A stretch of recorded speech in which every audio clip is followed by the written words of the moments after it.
This is Monty in the Morning, the show Phoenix Magazine readers voted #1 talk radio show in Arizona. #1 during your morning commute. #1 whenever news breaks during your day. And #1 whenever and wherever you want to talk sports. Now it's time for Monty in the Morning.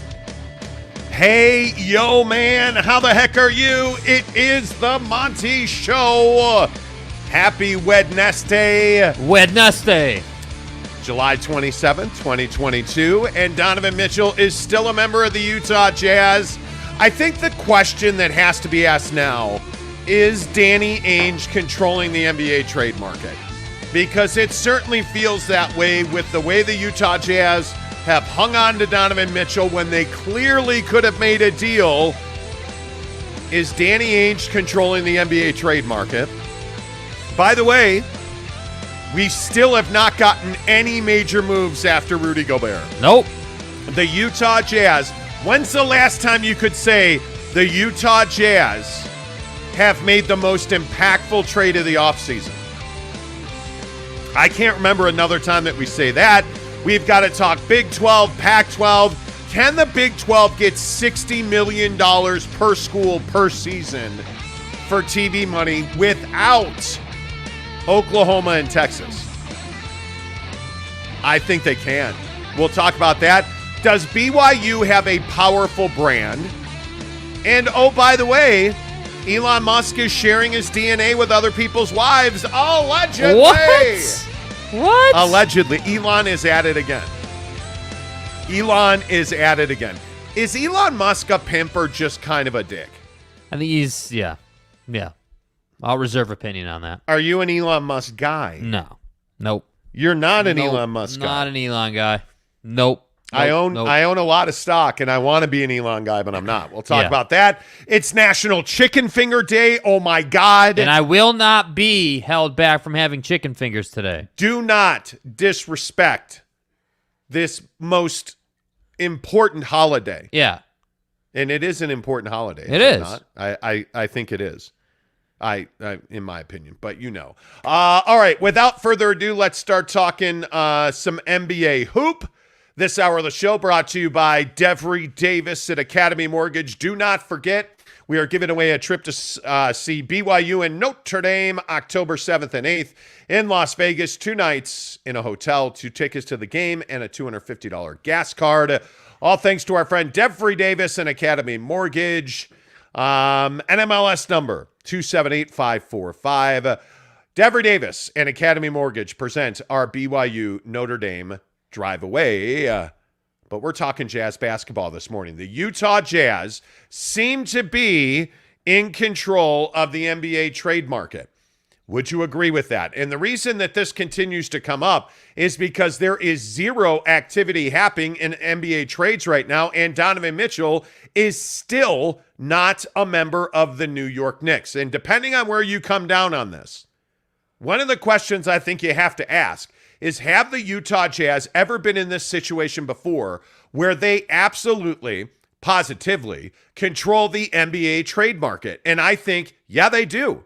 Because if Danny Ainge were to make that trade with the Knicks today, I think things would begin to get moving. I think it would have a laxative effect on the NBA trade market. I think you would start to see trades moving and players flowing liberally. And yet, Danny Ainge has not made that deal with the Knicks. And yet, the Knicks remain frustrated. Was talking to several NBA people yesterday who said Leon Rose has steadfastly said he is not giving up 6 first-round picks, but he is simply put frustrated with Danny Ainge, who will not come off of his demands for Donovan Mitchell. So, Jake, are the Utah Jazz controlling the NBA trade market? Yeah, I think whether you like it or not, they are. I mean, again, Danny Ainge has made the biggest move of the offseason so far, and a lot of people are going to point to, the DeJounte Murray deal to Atlanta. I'm here to tell you that the Rudy Gobert deal was a bigger deal than that one. And I think since the Rudy Gobert deal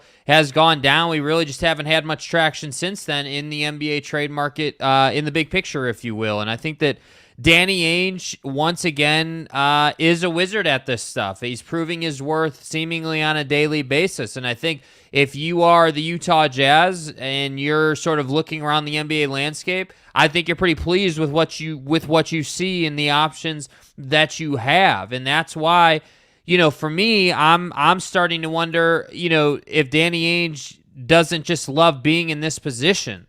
Where you can leverage a team like the Knicks, where you can leverage, Leon Rose and that whole organization to build Donovan's value. Because as we said yesterday, and as we've been saying, Danny Ainge isn't going to come off the price of 6 picks and some players. That is the bar.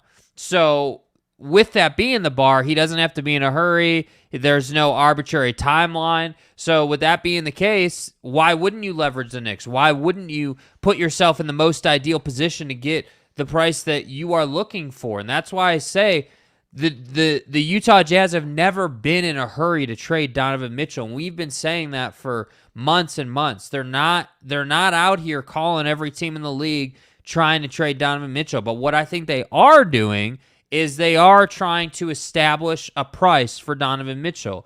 And unfortunately for the New York Knicks and their fan base, I think, in my opinion, Danny Ainge is using the Knicks to gain leverage. And that's a brilliant strategy to go with, if that is indeed the case. And it's my opinion that it is the case. So it'll be interesting to see. I just think right now, nothing is happening. And I don't know what trade is going to happen to sort of light the fire again, because it doesn't seem like Brooklyn's traction is there anymore. I think pretty clearly it's got to be Russell Westbrook and the Lakers. I think that's the trade that kicks all of this off.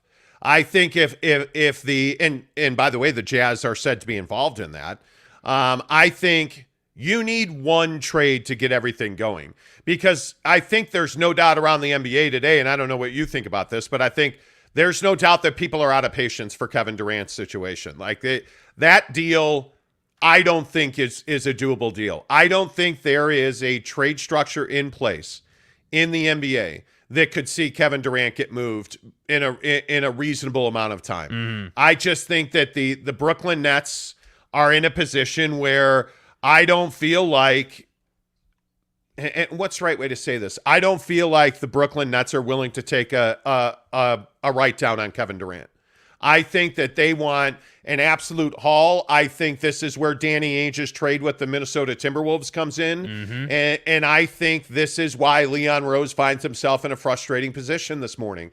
Because if you're Danny Ainge, why would you take anything less than an absolute haul for Donovan Mitchell? I mean, he's a guy that's in demand. There are at least half a dozen teams around the NBA that we know of that have expressed interest. And I will again tell you from what my sources at the Jazz are saying is that there is no doubt it is the Knicks. And if a trade for Donovan Mitchell happens before training camp, it's going to be to the Knicks. And I'm not saying that does happen, because frankly, I think at this point, there is a pretty common belief that this deal is not going to happen, at least not before training camp.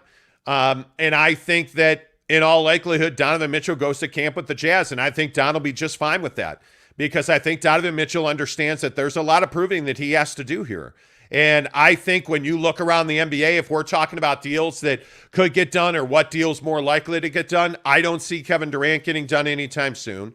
I don't see Donovan Mitchell happening anytime soon. I think Russell Westbrook could happen in the next couple of weeks. And I think that starts to open things up, because the other thing you have to remember is the Jazz have a hell of a lot more business to do than just Donovan Mitchell. Yeah. They have got to go out and find depth at the 5. There is no question about that. Facts. You've got to figure out what you're doing. Are you going to bring a guy like Hassan Whiteside back to this club? Does Hassan Whiteside want to come back to this club? Can you bring Rudy Gay back into this locker room? There seems to be a lot of dysfunction around Rudy from last year. So the question is Rudy Gay still a viable NBA player? It wouldn't feel like it on a rebuild, right? So is Rudy Gay a guy you're moving down the line? Certainly Bojan Bogdanovic is a guy that you could trade multiple times today if you really wanted to do deals. right? Mike Conley, I don't think Mike Conley has very much trade value at all. Talking to sources around the NBA, there is some doubt whether Mike Conley draws a first-round pick. And I frankly would not value Mike Conley at a first-round pick. So when we talk about the Jazz and getting deals done, I actually think the Jazz could do 3-4 deals in the span of an hour if they really wanted to. But why would they do that? When the minute that they make a trade, the minute that they trade Bojan Bogdanovic, they lower their ability to be a third team in a deal. So at some point, somebody's going to have to cave, and the Atlanta Hawks are going to trade John Collins. The Brooklyn Nets are going to trade Kyrie Irving to LA. Something like that is going to trigger a landslide of trades. And Jake, I think Russell Westbrook could be the first guy in that cycle. Yeah, and it wouldn't be surprising if it was. I mean, the Lakers are usually in the middle of a lot of different things. But I just think that, like last night when we were trying to figure out, well, what kind of conversation do we want to have today? Like, where are we at on this whole Donovan Mitchell situation? I just started thinking if we look back over this offseason and you look back to, how this past season ended and what Danny has done so far, even from the beginning, even from the Rudy Gobert before Rudy's trade happened, right? Danny's been leveraging the league. And I think, if you look at the Rudy situation, this is kind of what got my mind spinning on this. What did we know about the Rudy Gobert situation? Well, we knew that Atlanta was definitely involved. Chicago was a couple of picks short to make the deal, so they were definitely chasing it and trying to put a deal together, but they needed to go out and make another deal to get picks to acquire Rudy Gobert. And so then Danny just goes to Minnesota and Tim Connolly and gets a deal done. And that's the crazy part. Danny Ainge is elite at identifying situations and saying, okay, I know I've got these guys over here who want Rudy, and I know I've got one guy that I'd like to trade him to. How does that impact my ability to make other deals? And I'm telling you, he is a wizard at it. And I look at the position he's put himself and the Utah Jazz in, and I don't really feel like you could ask for much better. I don't really feel like you could be in a better position right here today. Sure, does the roster need work? Absolutely. Does there need to be some defining on whether this team's in a 5-year rebuild or a 2-year retool? Yeah, sure, but I think his actions are going to define that. So that's why I say, yeah, I don't disagree. The Lakers are probably, going to be involved in a Russell Westbrook transaction. And I think if you're Danny Ainge, it doesn't make sense to act now. You can't be first. You have to execute at the right time, not be the first team, because you lose your leverage. So that's why I say I just think Danny Ainge has done a magnificent job this offseason so far. Yeah, I don't think there's any doubt. And I see all the comments and I think one that's really interesting, Samuel Ortiz says, contrary to y'all's belief, Ainge will not get what he's asking for. But I think this is the magic of what Danny Ainge has done over his career. Yeah. What he's asking for and what it'll take are two completely different things. I mean, if you're talking to the New York Knicks right now about Donovan Mitchell, you're asking for 6 first-round picks, 3 young players, and a vet to make the salaries work. Right. And for my money, you're not getting that. But you don't know until you ask, right? I mean, how much is Donovan Mitchell worth? Well, let's find out, right? I think that Danny Ainge, and I've gotten varying answers on this in people I've talked to, but I think Danny Ainge would take 4 first-round picks, 3 young players, and a veteran to make it work. That's every day. The problem is the Knicks aren't willing to pay that. Mm-hmm. I think the Knicks would be fine giving up 4 first-round picks, but I really don't think they want to give up, Toppin and Grimes, and I don't think they want to give up a package of young players and 4 first-round picks. Yeah. I think the biggest issue, depending on who you believe and which way the wind is blowing, I think the biggest issue is not actually the draft picks. I actually think that they don't want to give up Quickly and Grimes in the same deal. I don't think they do, and I don't think I would either, because is Donovan Mitchell as effective as a player if he is your number 2 point guard? Is he as effective as a player if he and Brunson are not on the floor at the same time? And the answer is no. So how do you fix that? You keep Don at the 2 and you have Quickly at point. Or the Knicks would be giving up an awful lot of flexibility if you're giving up 4 first-round picks and 3 young players. And it just doesn't make sense, because then you got to turn around and you got to pay RJ Barrett. And that's an awfully expensive proposition.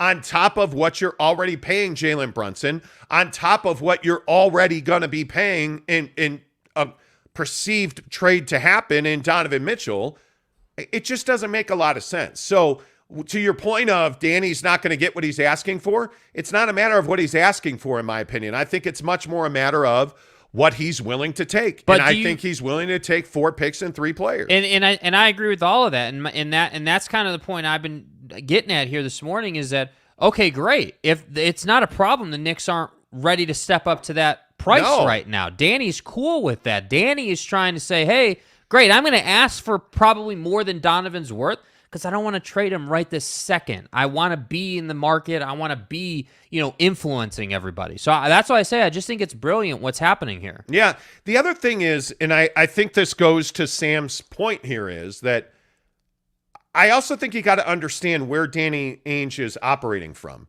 He's not a guy, in my opinion, that wants to do a complete rebuild. He has no need. He has no pressure to trade Donovan Mitchell. None whatsoever. And again, this goes back to what we've been saying since December. They're going to build this team around Donovan Mitchell unless somebody shows up and blows their socks off with a trade offer. Because the other thing you got to remember is this is still a team that largely has its offensive components from last season. I think they would love nothing more than to add Quickly and Grimes and Toppin and 4 picks. I have no doubt about that. But if this team shows up to training camp, and let's guess that they've traded Bojan Bogdanovic. You trade Bojan Bogdanovic, you add a 5. This team is not going to struggle to score points. It's going to struggle to stop people from scoring points. Y'all feel me? Because you're going to play an awful lot of young guys defensively. And until Donovan Mitchell shows that he's a much more willing and able defender, he's not a very good defender at this point. They're going to score points. The question will be, can this Jazz team stop people? So it's not as though they're desperate for offensive talent. They got to get a big, and they got to get better defensively. That's the truth about this team. They're going to score points in bunches. Will Hardy's offense, I think, is going to be free-flowing, and I think it's going to be fabulous. If you're just tuning into the show, talking about the latest in NBA trade rumors this morning here on the Monty Show, The Truth in Salt Lake Sports Talk. We're unbiased. We are unaffiliated. We are owned by nobody but ourselves. So you're usually, when you're here, you can count on us giving you the hard truth about your teams. And the truth is that Danny Ainge right now, I do think, is pulling the strings in the NBA trade market. Let's get your thoughts. Adrian Harrigan says, who knows, never underestimate the heart of a champion. Ainge knows what he's doing. He's going to make us a contender again here in the years to come once all these picks start panning out. I don't disagree with that. Yep. What's up, Shiron26? Jake R., good morning to you, friend. Hello. Dave Worlton says, buenos dias, dudes. Suh, dude. Que pasa, entonces, and stuff. Dave, yeah, dude. Looking forward to the season. Some of the funnest seasons to watch are when new teammates start to shine. I agree with that. Karen Montemayor in on the show early today. Is it true that your license plate says fluke game? Nope, not true at all. Colton Bitten, my guy, what's up? Yo, he says. You said you can't win a championship with Gobert, but now you think the Timberwolves are championship contenders. No, what I said is you cannot win a championship when Rudy Gobert is your best player. Yeah. When your team is built around Rudy Gobert. Which the Minnesota Timberwolves are clearly not. And the Utah Jazz clearly were.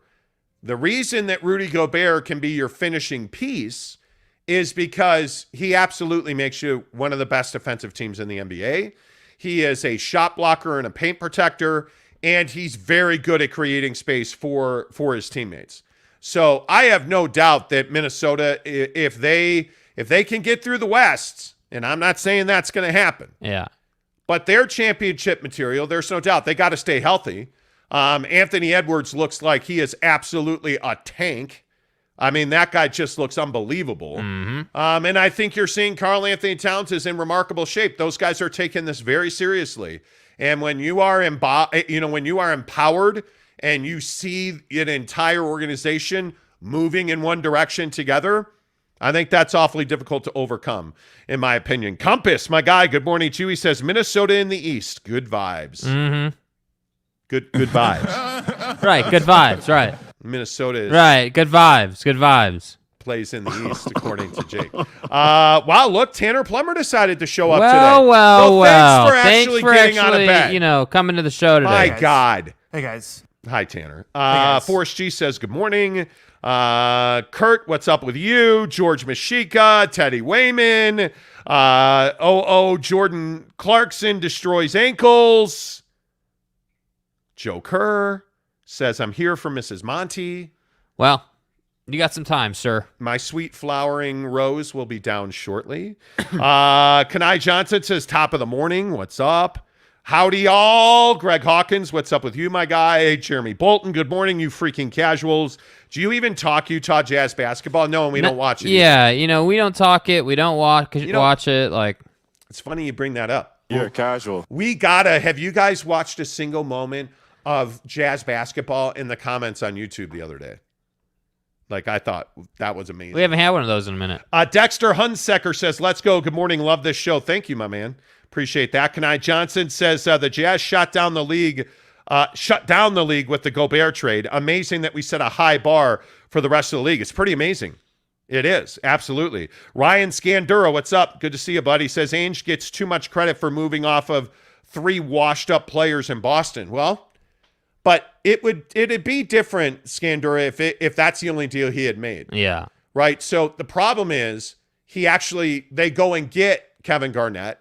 They win a championship, and then they move Kevin Garnett, and they wind up turning that into Jason Tatum and Jaylen Brown and Marcus Smart, and now they're the best team in the East this year, outside of Minnesota, Jake. Right. They're the best team in the East. Right. I should stop making that joke. I personally would like an apology. Yeah, people are going to think we're serious. But, I mean, Boston's the best team in the East. Yeah. Right?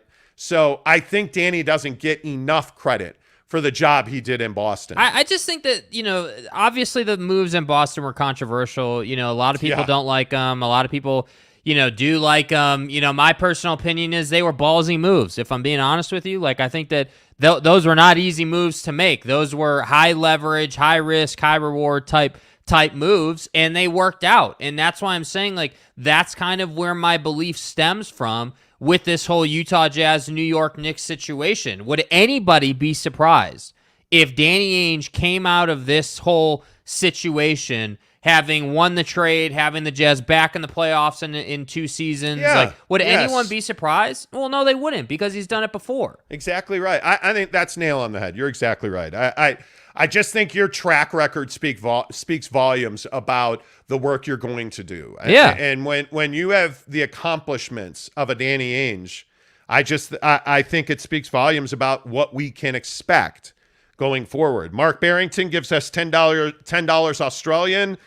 What is that, $7 American? Says, been watching from Australia for the past few weeks. Great to be able to hear some Jazz talk every night. Keep up the great work. We have a lot of listeners in Australia. Mark Barrington, appreciate you, man. Anybody that gives us tips on this show when you donate money to the show, we really appreciate that. It helps us grow. If you're here right now, 191 of you, please give us a thumbs up, a like. That helps. And for everybody that tips us every day, thank you so much. It really helps. And again, I would remind you, 8 Mountain Time, Friday morning, huge announcement in just 2 days.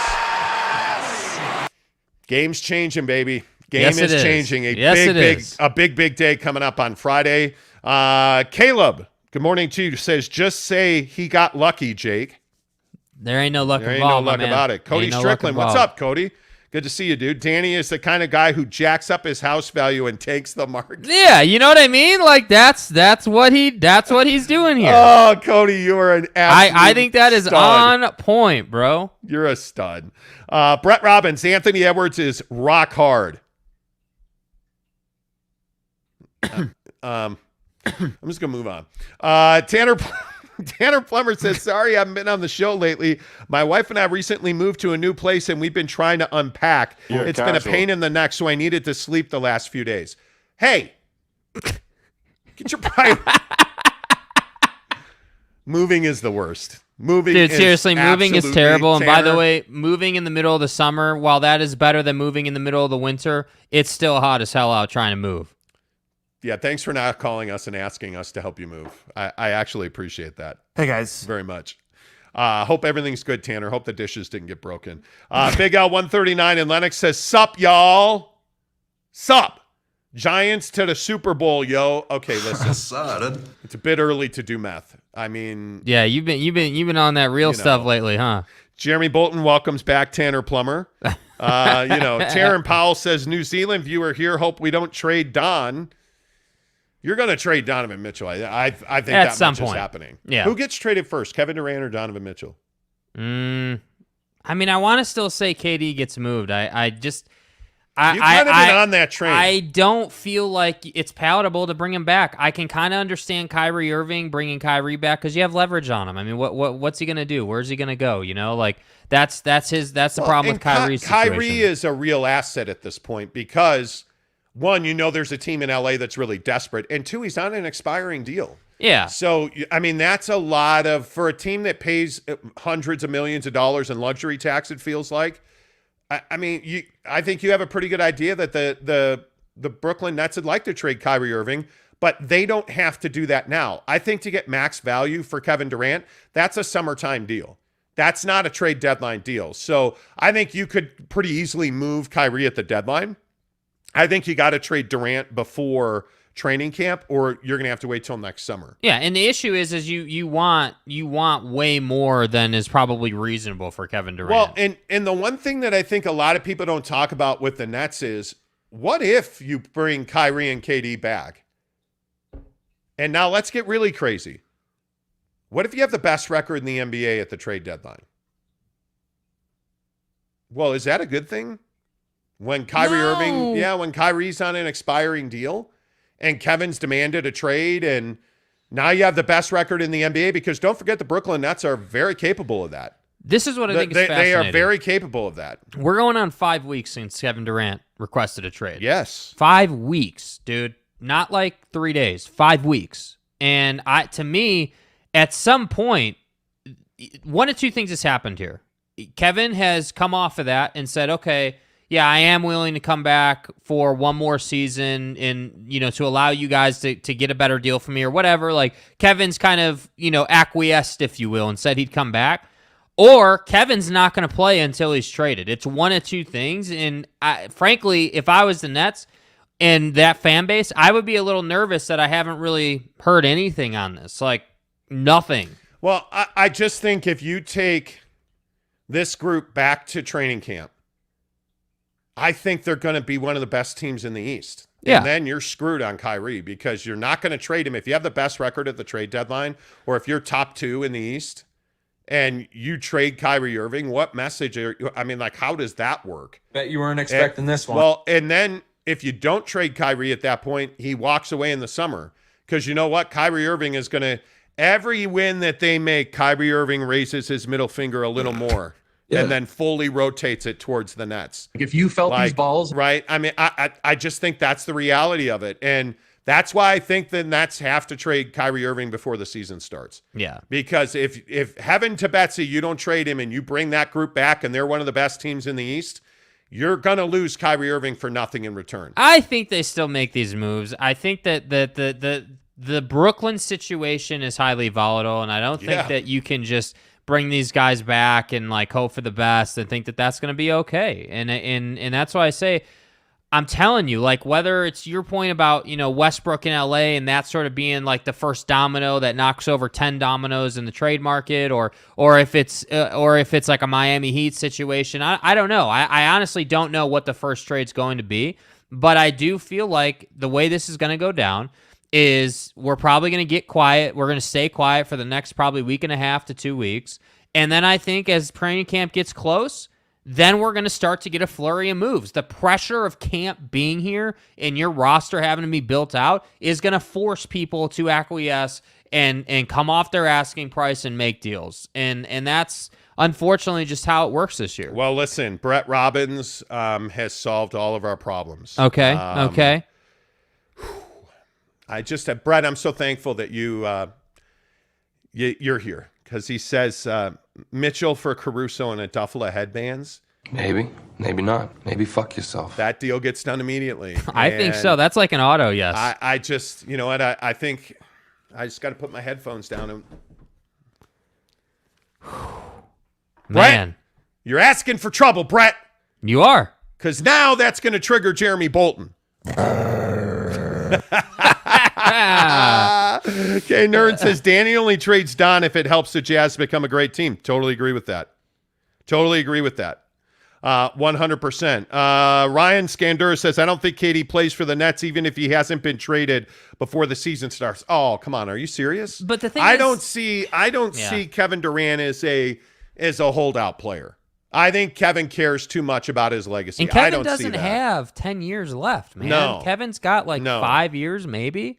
He doesn't have forever to go here. So, I would say that he's still in his prime. I mean, he's probably got 1 to 3 seasons left in his prime, and who knows how long it'll take him to retire. So, I don't see him holding out, but I definitely see him, ratcheting up the media play, if you will, if they don't trade him, as camp gets closer. I think he has to do that. Yeah. Agreed. Tanner says, hey, Mont, did you see the JIMMER make the game-winning shot yesterday in the basketball tournament game? I don't think it was a game-winning shot. I could be wrong. They play tonight, by the way, which is a huge game for Money Team and the Jimmer. Yeah. I should just start saying his name again. You probably should, yeah. Yeah, Jimmer Fredette. Uh-oh. That's like a PDH. One of us passes the fuck out. How else would you do this job besides saying the Jimmer? Yeah. How the fuck else would the you do this Jimmer. job? I don't think that was a game-winning shot. I could be wrong. Tanner, you're probably right. Kanai Johnson says, what do the Jazz get in return on a 3-team trade that includes the Lakers and Nets? Well, and this is the big question, KJ. I think one of the things you got to look at is what do the Jazz need out of that deal? So if Donovan's in that deal, you're getting Ben Simmons in return. I don't think that's a return at all. If Donovan's not in that deal, and it is a Russell Westbrook, Kyrie Irving swap, which I've heard, you would take Russell Westbrook in return. You would get draft picks, 2 future ones from the Lakers and a future one from the Nets, and you would buy out Russell Westbrook. I don't think that's a return. Because then Bojan Bogdanovic probably winds up in Los Angeles, which is a huge upgrade for them, in my opinion. I don't know. I think that Nets-Lakers Jazz trade is awfully difficult to pull off. Mm-hmm. And I know a lot of people are talking about that. I want to say it was Windhorst who was talking about that yesterday. I mean, the bottom line is Donovan Mitchell hasn't been traded yet. And I think it is playing out just the way that we would have expected it to play out. I mean, the Jazz are not going to trade Don unless they get a huge haul in return. Yeah. It's got to be a no doubt about it offer. Yeah. Taryn Powell says, you guys said Mitchell wouldn't be traded a few weeks ago. Well, he hasn't been traded. Yeah. And I still maintain that they're not going to trade Don unless they absolutely get an unbelievable return. Yeah. Unbelievable. I mean, we've been very consistent on that messaging for the last month. I mean, that's what we've said. Yeah. Yeah. Hibbs says, holy crap, 6,000 followers already. Y'all going to hit 10K by the start of the regular season. Dude, we're working on it, man. I'm telling you. Hey, again, be here Friday. Just trust me, be here Friday. Friday's a pretty big day. We're not even hyping that. Friday's a pretty big day. It is 8 Mountain Time, big announcement coming Friday on the show. You're welcome. It's going to be remarkable. Here's the deal. I'm the best there is. The next 6 weeks, 2 months on this show are going to be crazy. If you ain't first, you're last. And again, I want to remind you, everybody just tuning into the show, we are sending 2 listeners to see BYU and Notre Dame in the Shamrock Series in Allegiant Stadium in Las Vegas. You get 2 tickets to the game, 2 nights in a hotel, and a $250 gas card to get you there. And it's all courtesy of our good friend, Devery Davis at Academy Mortgage, NMLS number 278545. Devery Davis and Academy Mortgage are equal housing lenders. And I just got to tell you, with the way that the real estate market is working right now, there's absolutely value in the market for you to be had. But you got to be a cash buyer. And whether you have, let's call it $400,000 to buy a house in cash, you have it. Because when you go to Devery Davis, he makes you a cash buyer. And the thing is, you hear all of these guys say, oh, we're the mortgage guys. Hey, but you don't want a big team of people that look at you as a commission check, that look at you as a number. When you go to Devery Davis, you're dealing one-on-one with the man. And the reason that you get such a high level of service, and when I say that, a high level of service, take my advice on this. He's done 3 mortgages for me and my family. He's done mortgages for just about every one of my friends. Mm-hmm. Devery Davis gives you that personal service. You can call him, you can text him anytime you want. When you have questions, when you're out in the market and you're looking at houses, simply text Devery Davis an MLS number and he'll tell you, hey, this is what it is. This is what you're eligible for. This is what we can do. Hey, how about this program or that program? Can't do FHA, got to go conventional. Like all of those things that you need to make a quick, educated, informed decision when you buy a home. Devery Davis is the guy to do that for you. That's why you need to call him today. 801-543-9666. 801-543-9666 for Devery Davis and Academy Mortgage. NMLS number 278545. And just call Devery today and say, hey, I heard about you on the Monty Show. Thanks for supporting the show. By the way, I don't think I could buy a house because I can't afford a down payment. Because Devery's going to tell you, hey, there's a program to help you with that. Mm-hmm. You want to buy a house, but you don't think you have the money to afford a down payment? He's got a plan.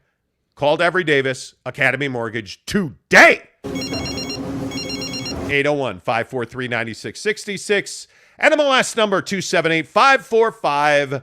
Devery Davis and Academy Mortgage are equal housing lenders. If you're just tuning into the show this morning, great to have you here, all 234 of you. Give us a thumbs up right now. We're talking about the latest headlines in the NBA trade market, free agency, etc. coming up here in about 10 minutes. We will get you the latest on the Pac-12 and the Big 12, and wait until you hear what Big Ten Commissioner Kevin Warren said about essentially Oregon joining the Big Ten. I saw it. Yeah, it's pretty amazing. And one of the big questions we're going to ask here in about 10 minutes is, what is BYU's brand power? Does BYU make the Big 12 a better conference? That's coming up in 10 minutes. Let's run through some of your comments here on the NBA. Brett Robbins says, real talk, Jazz fans, do we want Quickly, Reddish, Grimes, and 6 picks? I'd rather have Mitchell, even if New York did want to do that deal. Man, give me that opinion, boy. Give me that opinion, because I can't say I disagree. I am, and I think I've said this before, but I am 100% Team Don. Yeah. I don't believe the Jazz should trade him. Whether they're rebuilding, retooling, I don't care what you want to call it. Donovan Mitchell is the prototypical NBA stud. And my opinion is he's going to come out a better player this year than he was last year. And I think he's going to score 30 points a game the first half of the year. I think he's going to be an all-star. I think he is really going to push for second team All-NBA. I'm for real. I think he's going to be a huge impact player for the Utah Jazz. I would not trade him. If Don's on this team, they have a chance at the playoffs right now. If he's not, they don't. And I think it really is as simple as that. And for everybody that's saying, well, they won't trade him until after the All-Star game, well, the problem is the trade deadline's before the All-Star game. Pack your shit. Let's go. So you either trade him or you're going to hang on to him. My strong opinion on this is Donovan Mitchell, if you trade him, it's a mistake. You're not better the next day than you were when you had him. Yeah. You should not trade Donovan Mitchell. My guess is at some point they're going to do that. Because I think there's a sucker born every day. Yeah. I think there's pressure on Leon Rose to make this deal happen. Because Knicks fans have an appetite for Donovan Mitchell. He is a New Yorker through and through. I think they want it. If I'm a Utah Jazz fan, I am hoping and praying that this trade doesn't happen. Because, again, if it is Quickly, Grimes, I would rather have Cam Reddish because I think he's a very good defensive player. Let's say it's Quickly and Grimes, Cam Reddish, 4 first-round picks. That's a 3-year rebuild minimum. It just is what it is. Quickly and Grimes are 2 very good young players. Neither one of them or them combined give you the production of a Donovan Mitchell. I just think it goes against what the stated goal was from Ryan Smith. Like, Ryan Smith rolled into this organization and said, hey, the mission is to win championships, right? And the mission is not to be some bottom feeder for the next 10 years. Yeah. Like, the mission is to build this team in a way where we can contend and compete now. So to me, it never made sense to trade Donovan Mitchell if that's your goal. Now, I have to agree, a sucker is born every day. That's totally true, and I think that there is opportunity to trade him, but I just can't believe that Danny Ainge is out calling a ton of teams around the league trying to make it happen. I think he's waiting to see what who rings his phone, and then working opportunities from there. Yeah, I would agree with that. All right, let's run through some comments. GS400, what's up? My guess is Mitchell has asked for a trade. I can tell you unequivocally. What is today? Wednesday? Monday, I was told he has not asked for a trade.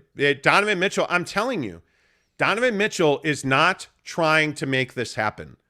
I think Donovan Mitchell would be elated if it happens.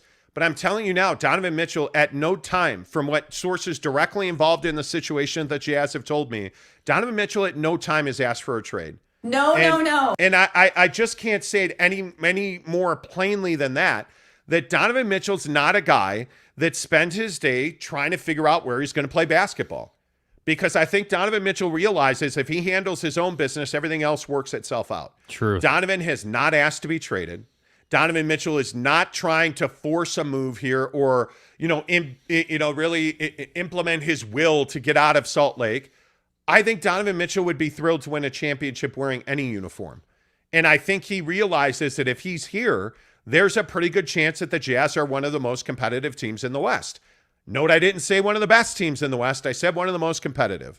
And I think if he's here and they continue to add to this roster, I think there's no doubt that guys like Jared Vanderbilt, I think there's no doubt that a guy like Walker Kessler can impact Donovan Mitchell, and he can make them better by impacting them. This again. Yeah, there is no indication at any time that Donovan Mitchell has ever asked for a trade. Never. The thing you also got to remember is that's not who Donovan Mitchell is or has ever been. Yeah. Donovan Mitchell, I'll go to the Rudy Gobert situation. When people were saying that he demanded a trade, it's him or me, which, with all due respect, is one of the dumbest things I've ever heard. Yeah. That's never who Rudy Gobert was. Congratulations, but that's bullshit. Rudy Gobert simply said, hey, I'm frustrated that I'm not a bigger part of the offense. I'm frustrated I'm a scapegoat on defense, and I want to be here. But if there's a situation to move me on, I would be open to relocating. Pack everything up. We're out of here. And when you're making 23% of the salary cap, you're going to catch some heat when you lose. It's that simple, man. Don has not demanded a trade. Yeah. He has not. KC says, if DM didn't ask for a trade, why did the Jazz organization open phone lines for offers? Well, I don't believe they did that. This is a common misconception, and I think we need to set the record straight. There is no opening or closing phone lines, okay? And I'm not trying to hate on the commenter specifically. That's not where I'm coming from, but I want to make this really clear. There is no opening or closing phone lines. If you've watched this show for any amount of time, and this is the beauty of YouTube, go back to our show last summer. The Knicks were calling last summer before the Rudy stuff happened. The Knicks have been calling for a long time, man. And I think that what's changed is they're no longer calling Dennis Lindsey. They're calling Danny Ainge. That's what's changed here. Danny Ainge understands that when someone wants something, that's an opportunity for you to leverage them and, frankly, leverage the rest of the league. So, no, Donovan hasn't asked for a trade. I think Donovan, Ryan Smith, Danny Ainge, Justin Zanuck, and Will Hardy are all in constant communication and are all very much on the same page. And so, to me, I think that this gets over-evaluated, if you will. It gets over-talked about, like, oh, well, they're trying to trade Donovan Mitchell. No, I don't think they're trying to trade Donovan Mitchell. What I think Danny Ainge is trying to do is he's trying to get the absolute most value out of this trade cycle that he can while keeping his team as good as possible. And keeping the Utah Jazz as competitive and relevant as possible would be keeping Donovan Mitchell, in my opinion. Absolutely. And I think that the only way that you trade Donovan Mitchell is if you get an offer that you would literally be stupid to turn down. That's it. Like, that's literally it. And that's why I say Leon Rose can be all pissed off and frustrated if he wants to, but the fact is 4 picks and a couple of players isn't getting the job done. It's just not in this current climate. And I don't think that that's a negative or some fault of Danny Ainge. It's not. I think that's how I would do business as well. Travis Bird says, I'm the biggest Jazz fan around. Ask the former players. They know my name. They know me by name. And I can't wait for Donovan Mitchell will be traded. I can't wait. Well, why?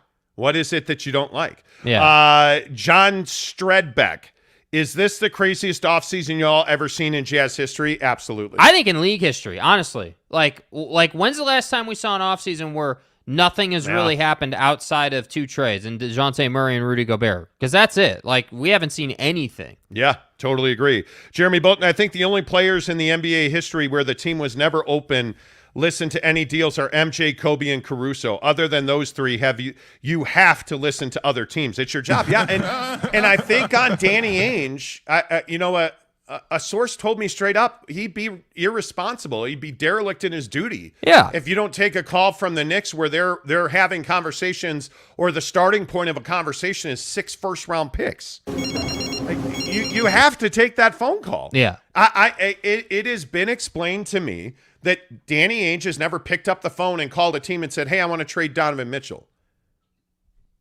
And I agree. I believe that. Nobody has ever said, well, hey, that nobody's ever said Danny Ainge is out here trying to trade guys. Yeah. Teams called when it got out that the Knicks and the Jazz were talking. And this is the Sacramento thing that I don't believe that the Kings and the Jazz were ever seriously engaged in De'Aaron Fox for Donovan Mitchell. Are we clear on that? De'Aaron Fox is not a franchise point guard. Yeah. I don't believe the Jazz ever would have considered that. I don't. I think the Jazz were not talking to the Atlanta Hawks about Donovan Mitchell for John Collins. I don't believe that was ever the deal. I don't believe that the Raptors and the Jazz started out talking Donovan Mitchell. Yeah. I think they started out talking Rudy Gobert. But I also don't believe that the Raptors have what it takes to get the deal done. By the way, I do want to correct. I did misspeak yesterday. The Raptors do have their future draft capital.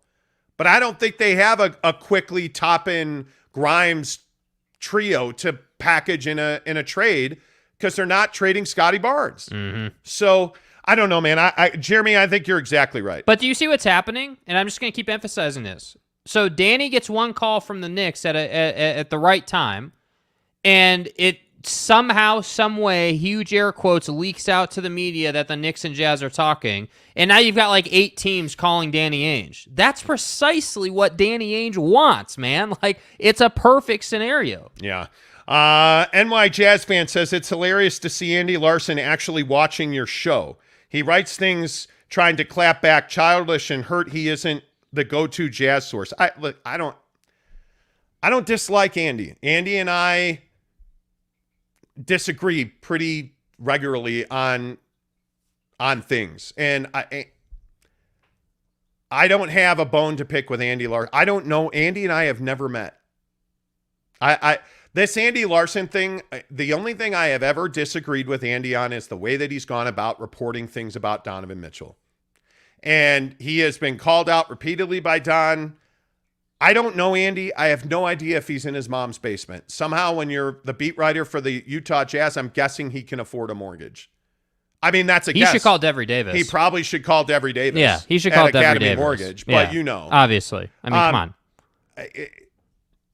It is what it is. The media in this town is owned and operated by the Jazz. Yeah. The media in this town is owned and operated by BYU. Yeah. By Utah. There's one show that is independent and unbiased, and you're watching it.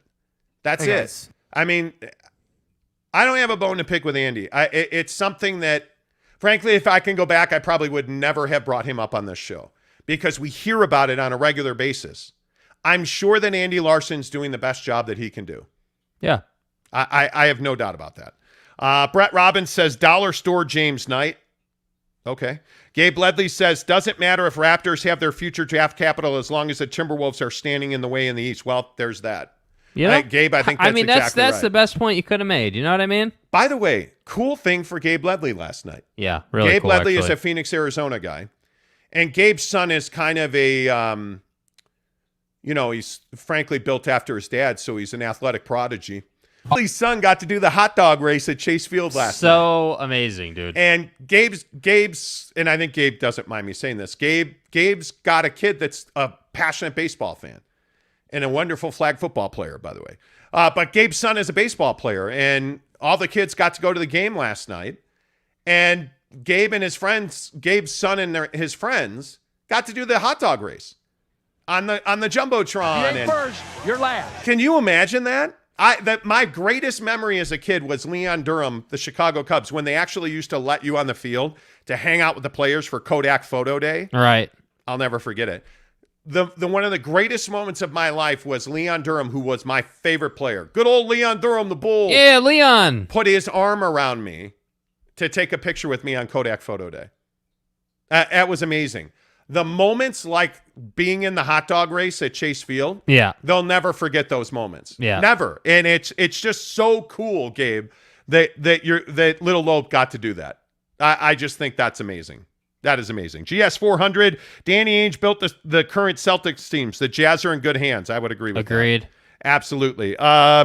Jordan Clarkson destroys ankles, says a Tim Montemayor versus Andy Larson boxing match would be worthwhile on pay-per-view. I'd pay to see that. Nah, man, it ain't like that. Yeah, it's just not like that. It's not personal. I think people want it to be like that, and it's just not. And I think that, again, we're in a place where our work speaks for itself, frankly. And again, I'm just going to keep saying it. Be here Friday. Things are changing. That's all I'm going to say. And I think that listen, everybody puts out their best effort, and it doesn't need to be personal. It doesn't need to be some big deal. Like you're here listening to our show. Let's talk about the Jazz. Yeah, and by the way, I don't know Andy Larson. Is he a good guy or a bad guy? I have no idea. And it doesn't matter. I don't care. Yeah. I'm talking about Andy Larson, the beat writer. Yeah. And the things I've disagreed with him on, or Spence, or anybody else in this town, it's all professional. I don't know those guys personally. I have never met Spence Checketts, not one time. I do not know him. So it's not personal to me. Giggity says, did Little Lope win the race? I hope he wasn't relish, the worst condiment for hot dogs. It's not a condiment for hot dogs. Dude, we're going to get to condiments later in the show, and I swear to God. Giggity, why would you come in here and say something like that about a hot dog sandwich? So get your facts straight. Relish is not a condiment for hot dogs. Man. The force of this is inaccurate. You guys are just turning the screws today, aren't you? Good to see you, Giggity. Jeremy Bolton says, the Tim Jake Gunther show. First guest, Luca's mom. Boom, nailed it. Boom. That's the announcement on Friday. Yep. Kyle Gunther is leaving Salty Peaks. No, I'm kidding. It's funny. It's funny you bring up Kyle Gunther. It's honestly hilarious. We were talking to a friend of ours yesterday, and he brought up Kyle Gunther. Honestly, I think Jeremy Bolton is the one who said he saw Kyle Gunther at Salty Peaks. Which, by the way, is a great store. Yeah, I love Salty Peaks. Yeah. I don't know what Gunther's doing. I have no idea. I hope he is well. I have no idea what Gunther. Somebody asked me yesterday, like, hey, what are you guys doing? What's he doing? Where's Gunther? I have no idea where Gunther is. Greg Hawkins. LOL, I'm eating a Chicago-style hot dog right now. God.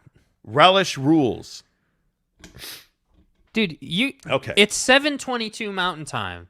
I haven't had a damn thing to eat in like 12 hours. Yeah, and I'm starving you're out here talking about hot dogs. But Greg Hawkins has a little different of a palate. Like, he's more refined as a foodie. Mm-hmm.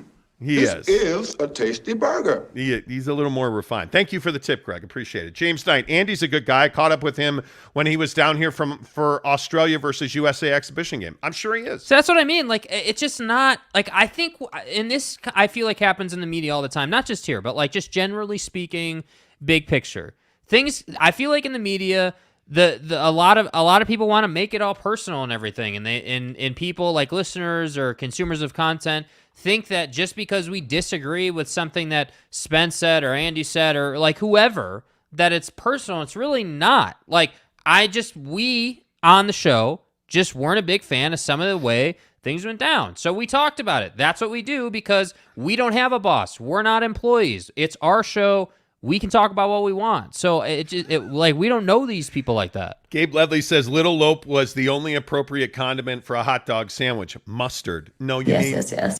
You mean ketchup. He was mustard. Would have been walking home if he chose ketchup. What? Again, I'll die on the hill of ketchup belongs on a hot dog. And it's National Chicken Finger Day. And I'm telling you now, if you come in here at the end of the show and say that ketchup belongs on chicken fingers, I'll drop that motherfucker. Don't. Jeremy Bolton says, I wouldn't say Greg Hawkins' palate is refined. He likes blue cheese. Ooh, good point. Oh, he don't know nothing. Good point, Jeremy. Appreciate you saving me on that. All right, couple more, then we go to Big 10, Big 12. Forrest G, don't forget we got first for buckets o bench. Yeah, you did. But do you see you did. again? See, this is my point. Danny is doing a wonderful job. Like a first for buckets o bench, all that draft capital for Rudy. What's next? I'm telling you, he's cooking something, man. Yep. Rants, good morning, too. He says, maybe play in the West is getting better. Blazers got better. Everybody got better. The West is deep as hell, dude. Everybody. I mean, Denver's better. Minnesota certainly is better. Golden State's better because they haven't made any trades. Yep. I have to think Phoenix is just as good, I would think. Well, I was going to say the Clippers are better, but we need to see them on the floor. If the Clippers are healthy and Kawhi and PG are there, they're better. Yeah. I don't know what the Lakers are going to do. I still maintain if the Lakers are a healthy club, they're the best team in the West. With LeBron James, the mid-range shit that he's showing off, excuse my French, the mid-range game that LeBron James is showing is unbelievable. Right. I mean, the work that he has done, what you saw LeBron James do at the Drew, dude, I mean, he's doing things now better than he has done them in the last 5 years. How is that possible? How is his vertical larger than it was in the past? How is his ability to shoot the three, to shoot free throws, to hit the mid-range and dunk on dudes better than it was 2 years ago? If they're healthy and if Street Clothes Anthony Street Clothes Davis, if he's healthy, I'm telling you, they're one of the best teams in the West. They just are. I'll believe it when I see it. Kanai Johnson, KJ says, did the Jazz get better or are we still waiting to get better? They're waiting to get better. Yeah. Giggity says, at Ryan's Scandura, you know who puts ketchup on chicken fingers? My 2-year-old nephew. You don't put ketchup on, please don't. No. I'm not. No, not now. Not yet. Caleb says, with you on that, LA hasn't gotten a fair shake since 2020. Yeah, I think that's tough. All right. Final comment, and then we talk football. Jeremy Bolton, speaking of regrettable decisions, relish on a hot dog. I went to Chipotle last night, and I regret my life choices. Mistakes were made. Me and the porcelain god became very close. Oh, no.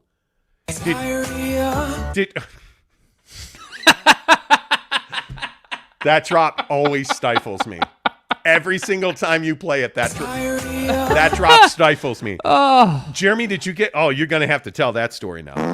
You're gonna have to. Teddy Wayman, the Lakers might be a play-in team if they stay healthy. They don't play any defense. Not wrong. Not wrong. You know.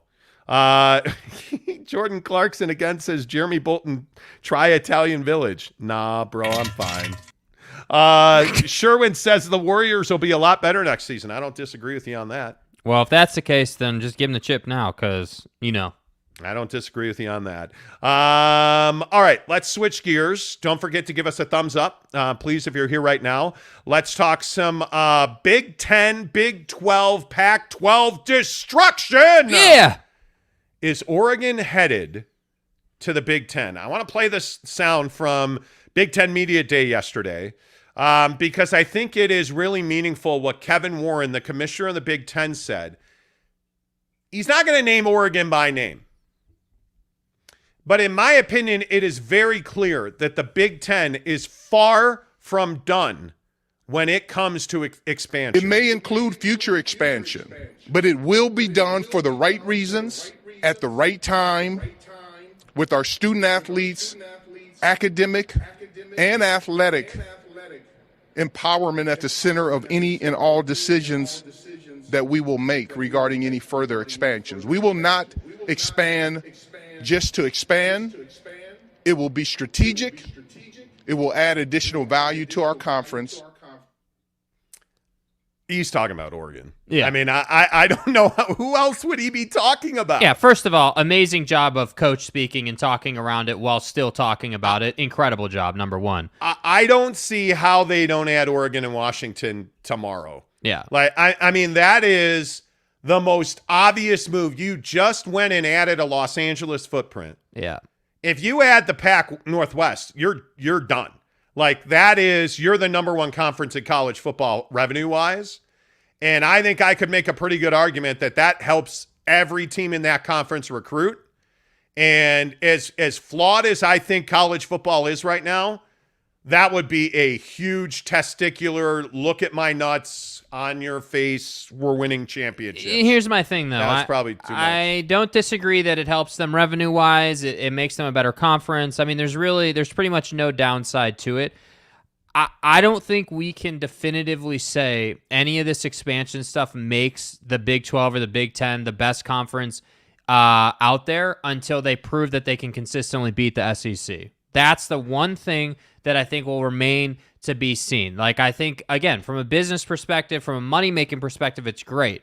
But when it comes down to it, does adding, teams like Oregon and Washington or the Utahs of the world, whatever it is, does adding those teams make it so then, your help in recruiting, your help in revenue, your help on TV deals, does that help you beat Georgia, Alabama, LSU, like these big-time nameplate SEC schools? Because once that starts happening, then I think college football is extremely healthy when you actually have an equal playing field where everyone can compete. That's what I think is interesting. Yeah, and I want to play it again because I think it's a really important thing. This is Kevin Warren. He was at Big Ten Media Day yesterday, and he was being asked, he was taking questions from reporters.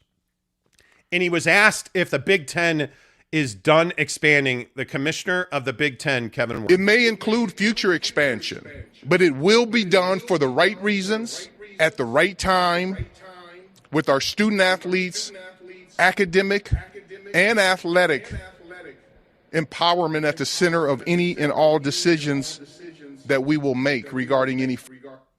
I think that right there tells you in the right time for the right reasons. That's right now. I mean, there is no doubt. And the reason I say that is I don't think anybody argues that the Big Ten is moving aggressively to become the powerhouse of college athletics. Yeah. And what that means is to be the powerhouse of college athletics, you've got to win the football games. You've got to win national championships. It's not good enough anymore to just have Ohio State, because I don't think anybody in this room believes in Michigan. Yeah. You have got to have more than Ohio State, because Penn State ain't it. Michigan ain't it. Like, you look at what's in the Big Ten now, that's Ohio State's conference, in my opinion. Yes. In football. I look at adding USC and UCLA. That's a huge move in basketball for UCLA, but it's a power flex in football for USC. You add Oregon to that mix, you bring in Phil Knight's money, you bring in Nike's influence. That's a power move in college football. So when he talks about the right time, the right place for the right reasons, there's no better, educational institution than Oregon. There is no better, in my opinion, financial move to grow the conference than bringing in Phil Knight's Oregon Ducks, right? So all of the things he talked about are specifically pointed, in my opinion, right at Oregon. It makes complete sense. But the other thing that this does, and the thing that I think is so important to talk about, is this supports my opinion that the Pac-10 is dead. It's over. There is no momentum moving forward. You're talking about a TV contract, and if you lose Oregon, again, the things that we're saying about TV contracts, I just don't know how the Pac-12 can survive without USC and UCLA. Yeah, well, they're going to need a handout. I mean, that's what you're going to need. You're going to need an influx of some but variety. Let's say you get the biggest handout possible. What is, if you're the Pac-10 right now, Pac-12, Pac-10, suck it, whatever you want to call it. If you're the Pac-12 right now, what is the best case scenario? Well, likely that you add a Boise State and a San Diego State. Okay, well, let's get crazy. Let's say you actually go to the Big 12 and you're able to steal Oklahoma State. It makes absolutely no sense. Anybody in Stillwater is going to tell you, well, they're just a bunch of hippies out there in California. That's pretty much self-explanatory. Okay, so who are you going to steal from the Big 12? Yeah. Who are you going to steal? There's nobody there to steal that is a fit. Well, we're over here with the educational institutions. We're researchers. We don't take the Mormons. And we're just better than you. But who are you going to... Is that San Diego State? Is that Boise State? I'm telling you, San Diego State and Boise State's top of the mountain for the Pac-12. Whereas the Big 12, top of the mountain is the Arizona schools, Utah, Colorado, Oregon, Washington. Like, there's major upward trajectory for the Big 12. Tell me the best case scenario and what argument you can make for the Pac-12 to survive. Yeah, and $30 million a year for schools is not going to get it done. And which is my point when we're talking about money and we're talking about TV deals. Yeah. ESPN, best case scenario for the Pac-12, no doubt about it. ESPN comes in and you make a deal with them. And the best deal you can make, you hit a home run with ESPN. That's $40 million a school. That's less than the Big 12's making right now. Oh, by the way, you wonder what the Big 12's trying to do? Well, why don't we hear from Mack Rhoades, the athletic director at Baylor, who was on 365 Sports? Listen to what Mack Rhoades, the athletic director at Baylor, who, by the way, is already on the record saying, hey, we are going to aggressively expand and grow our footprint. Yeah. The athletic director at Baylor has said, we're going to grow. We're trying to expand. Listen to what he said when 365 Sports asked him about a potential TV deal. I am really optimistic that we will be same level in terms of last year of the Big 12 contract or better. I do believe that, and that's with 12 members rather than 10 members. What did he just say right there? He never said the words Texas or Oklahoma. He never said that. He said with 12 teams instead of 10. Mm-hmm. So what did he do right there? He took Texas and Oklahoma out of the conversation, and he injected BYU. He injected Cincinnati, Houston, Florida. He injected their coming institutions, the schools coming into the conference, right? So you start to get this idea that, okay, well, they're at $46.5 million per school now. Third in college athletics, not good, but not bad. Right. With 12 schools, including BYU, they're going to get to $60 million. Facts. And again, if the Big 12, and I'm going to play this bite again here in a minute, if the Big 12 does that proposed TV deal with Notre Dame, where Notre Dame stays independent, and I think this could be best case scenario. Yeah. Notre Dame stays independent. But you have a situation where you have a Big 12 game before Notre Dame football and after Notre Dame football on NBC and all of the NBC family networks. So USA Network, the Peacock, streaming app. So you're getting major TV and you're getting major streaming. What if that deal's $75 million a year per school, which teams have surmised it would be? Mm-hmm. Now you're not so far behind the Big Ten. Now you're not so far behind the SEC financially. And oh, by the way, now all of a sudden, teams like Washington and Oregon are open for a conversation. Teams like Arizona State are open for business. They're open for a conversation. Money talks. And my point is, the Pac-12 can't even get a seat at that table. Oh, BYU, they just, you know what? This is Pac-12 country. Just go look at that billboard. What does that mean anymore? What does that mean? It doesn't mean anything. So again, listen to this bite. Mack Rhoades, the athletic director at Baylor. Keep in mind, right now, today, I believe the number for the Big 12 is they make $46.5 million per school in their TV deal. I am really optimistic that we will be same level in terms of last year of the Big 12 contract or better. I do believe that, and that's with 12 members rather than 10 members. I'm telling you, that's Mack Rhoades, athletic director at Baylor on 365 Sports. Yeah. I'm telling you now, if Baylor is right, yeah, and they're making $60 to $70 million a year, if they're making anything more than $50 million a year, man, you're in trouble. Yeah.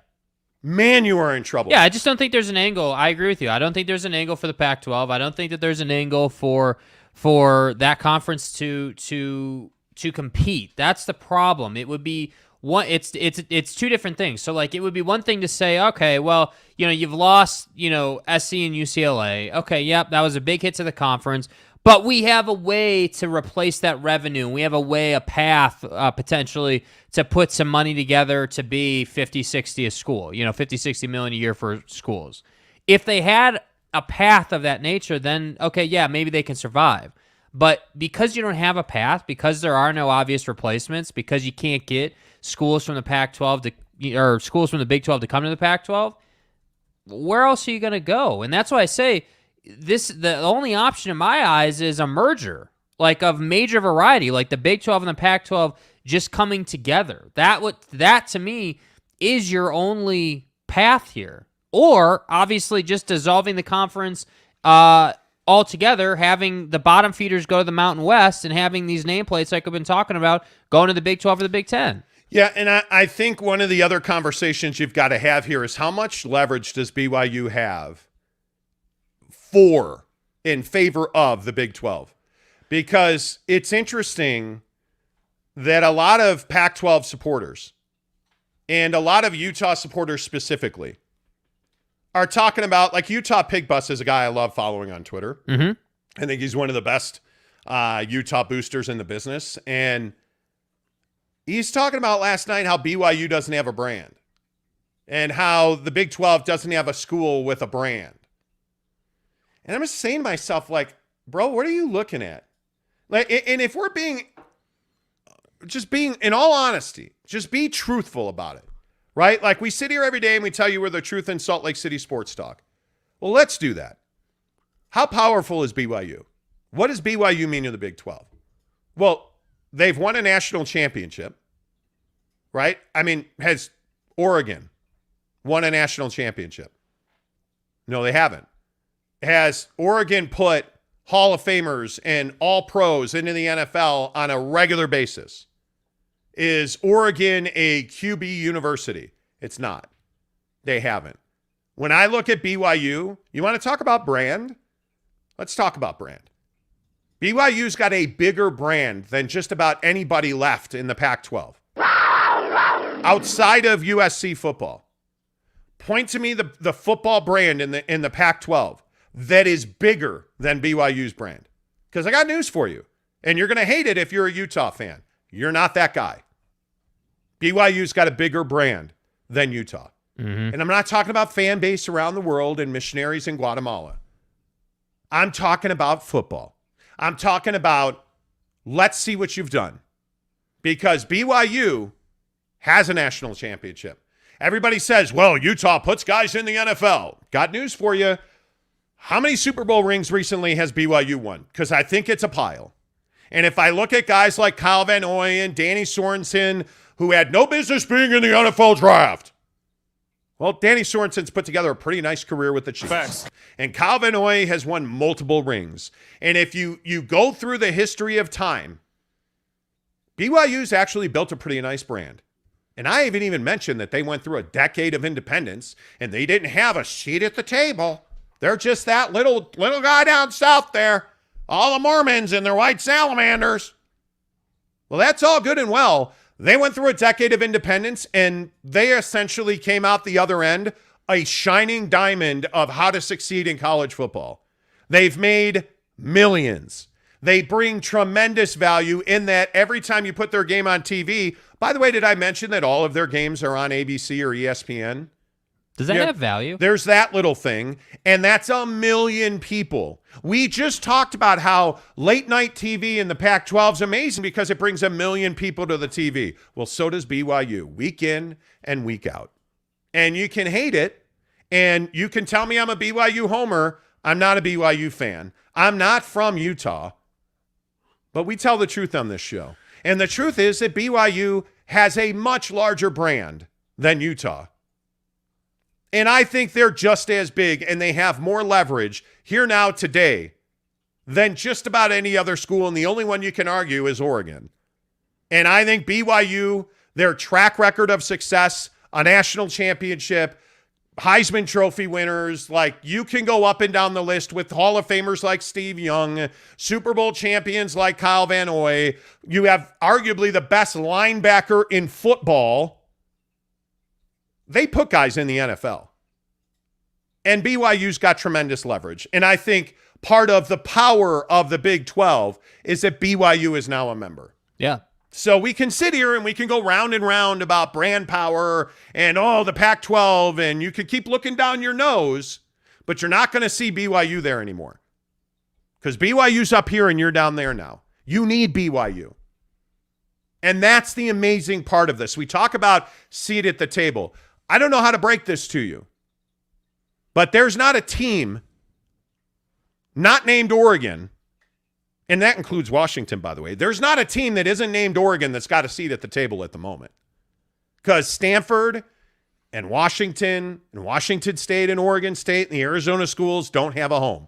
Because I'm telling you now, the Pac-12 is dead. So cool on you for paying for a Pac-12 country billboard. Cool on you. But before you start talking all of this garbage about how BYU doesn't have a brand and the Big 12 doesn't have any more leverage than the Pac-12 has, do some math and understand the history of college football. Okay, I feel better. You're so fucked. I feel better. Good. Excellent. I agree with you, by the way. I agree with you. I've just gotten to the point where I'm over the BS. Yeah. The Big 12, if the Big 12 wants to measure like horns on a steer, let's do that. But at some point, you got to go and get the job done. Because the Big Ten's getting the job done. Well, and I think that, the elephant in the room is the sentiment from Utah to BYU over the last decade hasn't exactly been friendly. It's back to bite you in the ass right now. Yeah, and that's what I think, and again, not even hating on Utah fan. Like, that's what I think Utah fan doesn't want to talk about. That's what I think Utah fan has no appetite for. Hey, you've been talking a bunch of junk and hating on BYU for the last decade, and now BYU, went through their time. They took their beating. They've, figured out independence and now obviously are in the Big 12. And now you're going to have to figure out how to survive your beating and whether you're going to the Mountain West or whether you're actually going to be able to get into the Big 12. I do think that Utah going to the Big 12 makes a whole lot of sense. Who doesn't want the Holy War every single year? I think it makes perfect sense. But again, I have to agree. Anybody not named Oregon is not at the table right now. And that's the problem. I am concerned about Utah. I am concerned about the Arizona schools. I am concerned about Washington. These are, not so much the Arizona schools in my opinion, but Utah and Washington. Dude, those are nameplates. Those are crowning jewels in the Pac-12, These are teams that need to be in a P5. And when they're not, and they're in the Mountain West, that's going to be a problem. Yeah, I don't know, man. I think one of the things that's really interesting to me is just the hate for the Big 12. And I mean, mainly, the assumption the Big 12 is dead. Financially, I just don't see that. Greg Hawkins, thank you for the $5 tip. He says, I hate BYU, but hey, if you give them $50+ million a year for athletics in a power conference, they're going to become a powerhouse, especially under Kalani. Dude is a stud. Kalani Sitake is a stud. There's no other way to put that. I mean, the guy is proven. The guy is absolutely proven. Yeah. Let's see. The Big Mugamba says the right reason equals money. The right time whenever the money comes. Yeah, and I think right now Oregon's the money in the Pac-12. Oregon is the money in the Pac-12. It is what it is. Greg says, hey, BYU, I know we've had our problems and we've beat that ass 9 of the last 10 years, but can you put in a good word for us in the Big 12? Sincerely, Greg. Exactly. Luis Ortega says, hey, Jazz fan from Yucatan, Mexico. What's up, man? Good to see you, Mexico. Appreciate you guys being here. Let's run through some of these comments. Jermaine Bell says the SEC needs to consistently play the other leagues. Well, I don't know that the SEC needs to do anything because Coach Saban, he's running that town. The SEC can do what they want, when they want, how they want. It's just that simple. They're the best league in the country. Yeah. They are the most dominant. They're better than you, and they have no problem telling you they're better than you. I agree. Ryan Scandura says, wait until the SEC teams realize they don't need the NCAA. Well, that's the other thing here. When are all these big boys with deep pockets going to figure out they don't need the NCAA? Yeah. When's that going to happen? Ren says super conference is lame. Only 2 will matter, Big Ten and SEC. Well, we'll see. I guess we'll find out. Yeah, we'll see. Right? Gabe Ledley says GCU alum and Big Ten Commissioner Kevin Warren. There you go. Yep. It all comes back to GCU. Does it not? I think it does. Let's see. Rand says USC will rise up eventually. They will. SC's back. College football needs SC. SC is back. Kurt Meyer says BYU is solid. The biggest challenge now is they need Mrs. Monty to chaperone the new players to keep the honor code. You're welcome. Yeah, that's not wrong. That's not wrong. I don't disagree with that. Jordan Clarkson destroys ankle says, come on, man. BYU went to the Big 12 so they could keep living in the U's shadow. Nah. And this was the moment Kay Nuren's head exploded and nothing would be the same again. It's probably true. Kay, are you okay over there? You feeling it? Ruff's official says Fox Sports is just as good as ESPN. Oh, stop. Nah, that's not even a conversation, bro. Stop. I'm sorry. It's just Ruff not. says Fox Sports is just as good as ESPN, especially with the NFL and MLB. Look up Fox Sports ratings versus ESPN. Do I entertain this? No. No. Fox Sports doesn't have the multi-platform reach. You're talking about TV. I'm talking about life. It's ESPN, ESPN2, ESPNU, ESPN app, ESPN Plus, ESPN.com. Like, you're trying to compare Fox Sports, who's a minnow, to ESPN, that's like an orca or the biggest shark in the ocean. What is bro? the biggest whale? A sperm whale? I got a sperm whale for you. Travis Bird says every conference in America would love to have the University of Utah into its conference. They would add style and grace and a pretty face. See, that's a song. You know what I'm saying? Okay. I think Utah is a great program. Yeah. They're coming off of arguably the best season in the history of the program. The problem is they're on the back foot right now. You have to figure out how to get to the Big 12. It's that simple. Yeah, I don't disagree. NY Jazz fan says, I just hope things work out where it will create some space for different teams to make the college football playoff rather than the ACC teams dominating. I'm tired. I'm not a Well, first of all, the ACC teams don't dominate the college football playoff. There's one ACC team that gets there. The SEC dominates the playoff. I think the ACC gets deference because of the names that are there. And I think... I get what other name besides Clemson has there been? I mean... Florida State? I guess. When's the last time Florida State was in the college football playoff? Several years ago. But come on, hold on. We're not. No. Florida State is a legacy college football The SEC runs the college football playoff.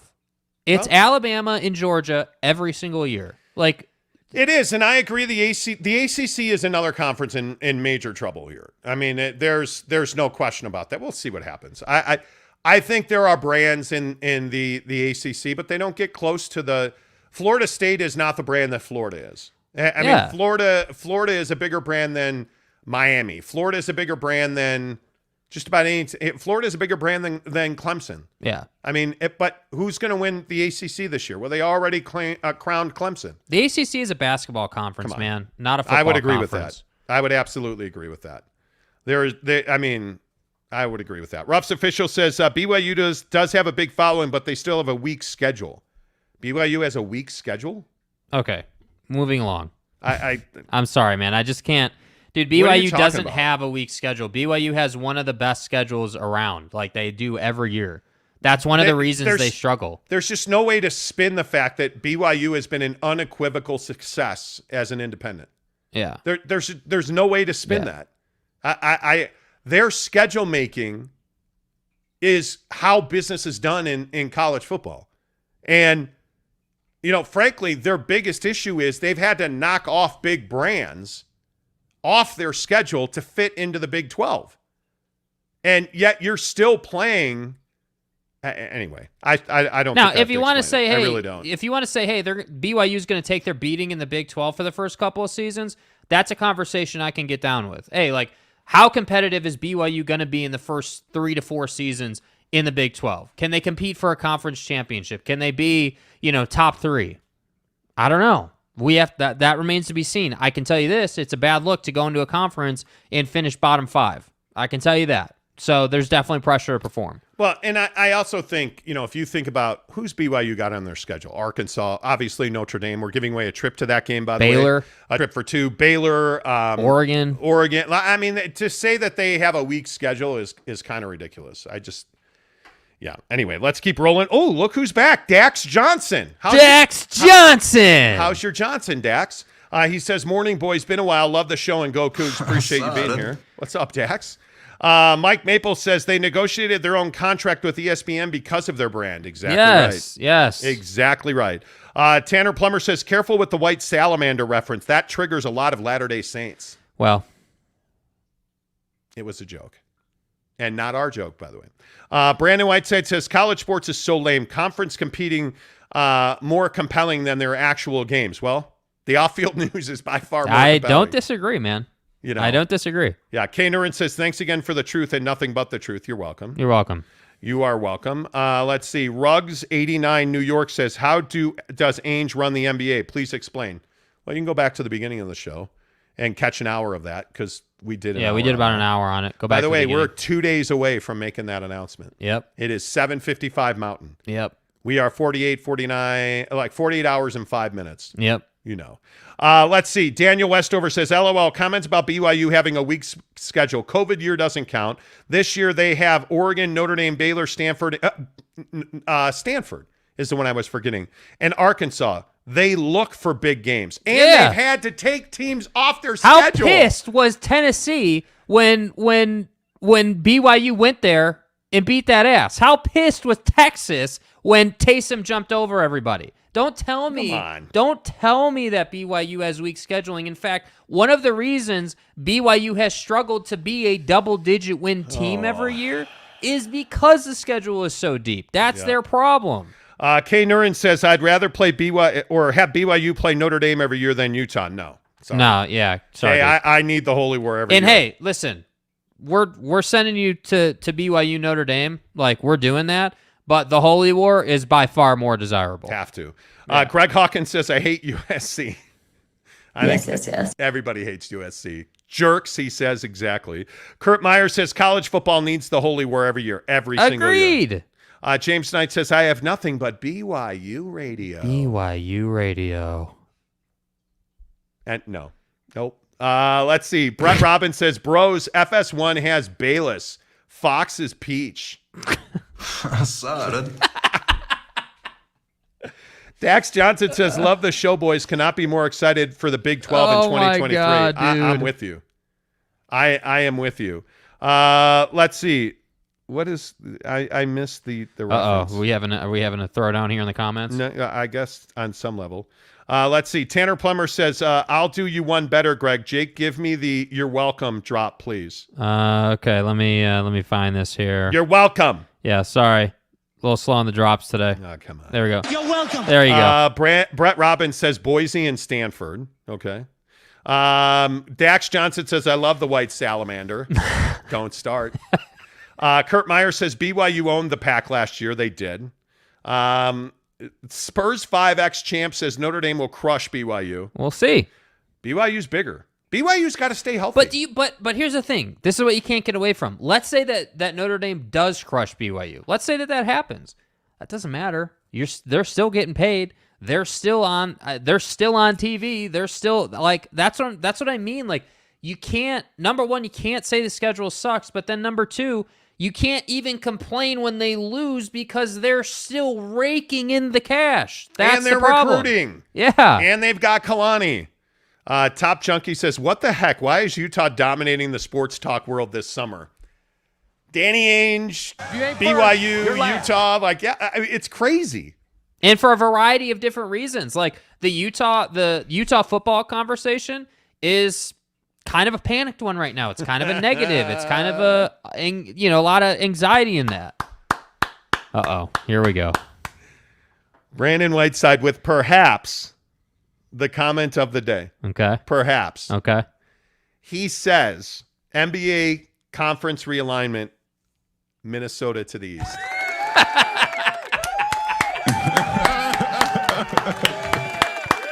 Yes. Well played. Brandon? Well played. Welcome to the show. Well played. NY Jazz fan says the BYU hate on U of U and the U of U hate on BYU is so dumb. They make each other better programs from competition in all categories. One wouldn't be where they are without the other. Steel sharpens steel. I totally agree. Yeah. I totally agree. So Brett Robbins says, do you got to be in Chi-Town to be a Jordan fan? No, you don't. Nope. You don't. Not at all. Not at all. Okay. Okay, I feel better. And now I think we have to talk about Elon Musk. Yeah. Non-sports stories of the day. Time for that segment of the show. Because Elon Musk is in the news again. I am a Tesla stock owner. Mm-hmm. Unfortunately. Mm-hmm. My money guy bought it without my permission. Mm-hmm. And it pisses me off every day. Mm-hmm. Elon Musk is in the rumor mill again. One of his best friends is Google co-founder Sergey Brin. Right. Rumors are flying that Elon Musk traded DNA samples with Sergey Brin's wife. Elon!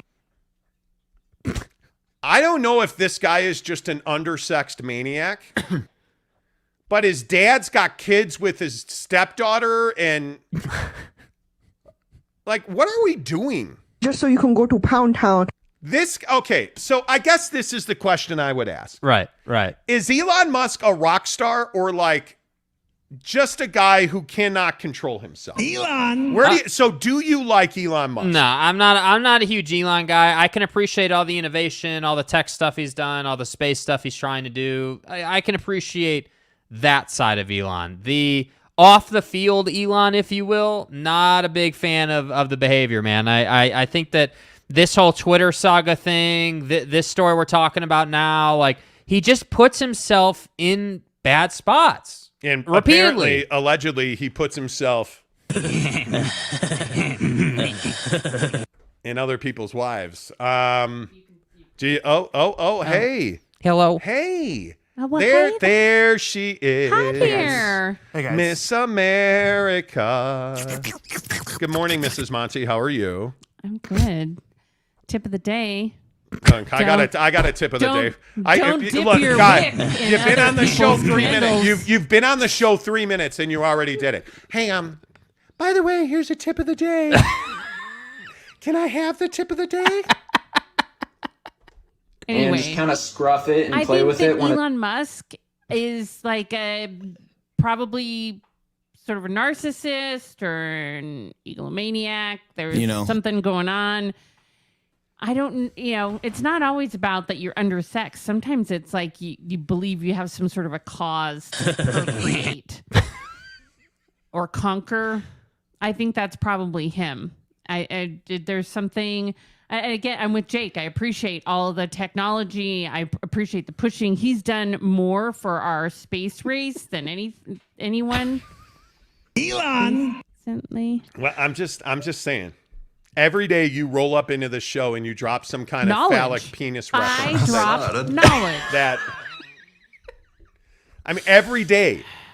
Because I'm wise and wicked. Yeah, you are wicked. You are. Do you guys believe that Elon Musk had an affair with Sergey Brin's wife? Now, wouldn't be surprised. Just so you know, Sergey Brin, the co-founder of Google, is one of Elon's best friends. Mm-hmm.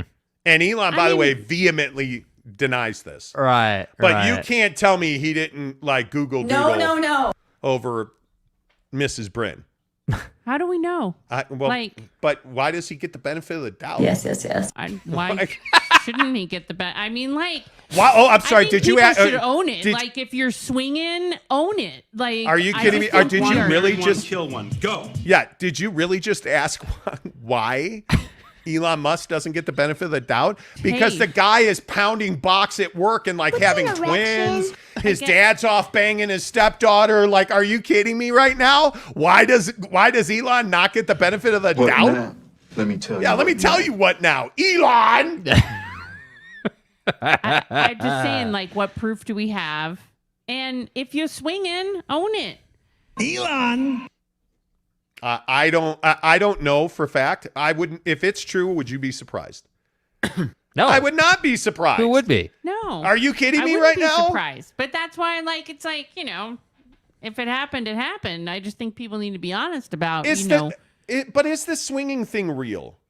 Like, it's in the funny. world? We were listening to a podcast last night. Right. Fred Taylor, the former NFL running back, has, I think it's called The Pivot. Yeah. And he does this podcast with, several different guys. Ryan Clark from ESPN, of Steeler legend. But Channing Crowder, the former Miami Dolphin and others, is now becoming a media star. And Channing Crowder goes on The Pivot. And he talks about the fact that him and his wife like to go to nudist colonies. Hey, guys. But they don't share their DNA with other people. Right. Elon. And so in this particular episode of The Pivot, and by the way, it's highly NSFW. It's on my Twitter feed. Do not watch it with your wife. Yeah, you ain't trying to do that, yeah. It's highly NSFW. But in this episode, Channing Crowder's like, oh, yeah, we like to get naked with people, but we don't ever procreate. We don't ever exchange fluids. And then Kevin Hart, the comedian who was on the show as well, is like, wait. Here's the problem. And Kevin Hart goes on to tell a story about how a friend of his went to a swingers party for the first time ever. This friend of Kevin Hart's and his wife are like, yeah, let's go swing. Mm-hmm.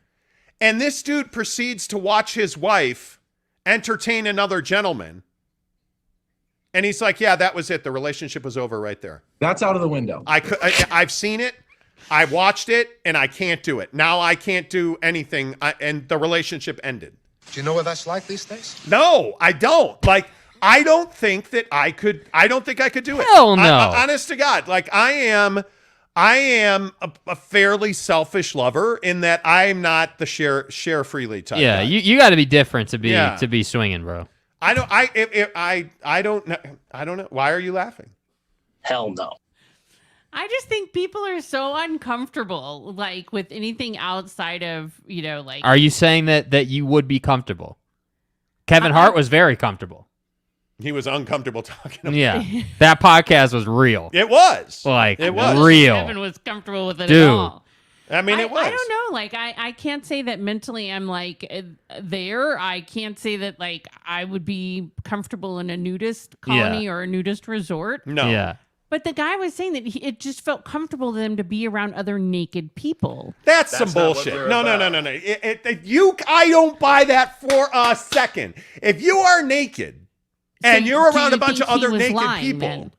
You just think he was lying? I don't know if Channing Crowder said him and his wife are just comfortable and they like being nude around other nude people. Yeah. But I think the best point about this is when you go to a nudist colony, you're not there with bros rocking 6-packs and, 6-foot blondes who weigh 110 pounds. Yeah. You're usually there with 80-year-old guy with male pattern baldness who's like 500 pounds.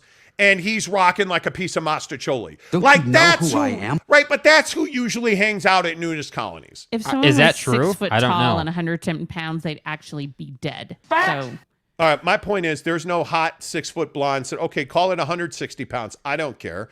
You're not going to look. I don't know. Have you been to one? No, but the perception, I think. You cannot make an argument to me. You have no idea. You're telling me you believe the argument. You're telling me you believe the argument that nudist colonies are stocked with people that are like good-looking humans. I have no idea. But what do you think? I don't know. I think there are people of all shapes and sizes, probably just like there are in the rest of the world. People of all shapes and sizes. I'm not doing it. I'm telling you right now. Dude, you can't tell me it doesn't feel weird to walk up on the nudist beach for the first time naked. That's got to be a weird feeling. I am not going to. First of all, as I said, now look, I'm an Adonis. Right. So when I get naked, I'm a fucking unit. Yeah, it flows like a river, right? Right. You just know that about me. Lidocaine and B12. Yeah. You know. Yeah. Right. And stuff. But the point is. Right. Okay. No, I'm not going to a nudist colony. And by the way, if I'm getting naked around other people, specifically women, I'm trying to get that. That's Come on, just let's go, Schleprock. Yeah, We're guys. But that's the thing. Nudist colonies are not all about hitting that. Oh my God! They are not. And I think if you would ask people who go to them.